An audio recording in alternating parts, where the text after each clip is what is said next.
నమస్తే మిత్రులారా. ఆ పసికందు వయస్సు కేవలం 10 నెలలు.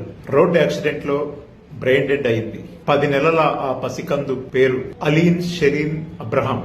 ఆమె ఈరోజు 4 ప్రాణాలు పోయటానికి అవయవదాతగా మారింది.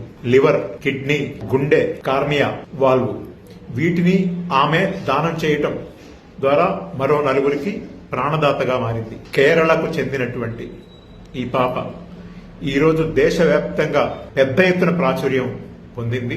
ఆమె అంత్యక్రియలను అధికారిక లాంఛనాలతో నిర్వహించాలని కేరళ ప్రభుత్వం నిర్ణయించింది. మన దేశానికి కావాల్సింది విద్వేష కథలు కాదు, ప్రజల మధ్య చిచ్చు పెట్టేటువంటి కథలు కాదు, ఇలాంటి బ్రహ్మాండమైనటువంటి స్ఫూర్తినిచ్చేటువంటి వారి కథలు కావాలి. ఈరోజు ఆమె ఏ మతం? ఈరోజు ఆమె దానం చేసినటువంటి 4 అవయవాలని తీసుకునే వాళ్ళదే మతం. కాబట్టి ఇది నా భారతదేశం. ఇలాంటి సమున్నతమైనటువంటి వాళ్ళు మన దేశానికి స్ఫూర్తిదాతలు కావాలి. Salute Aleen Sherin Abraham, salute salute. Aleen Sherin తల్లిదండ్రులకు సెల్యూట్.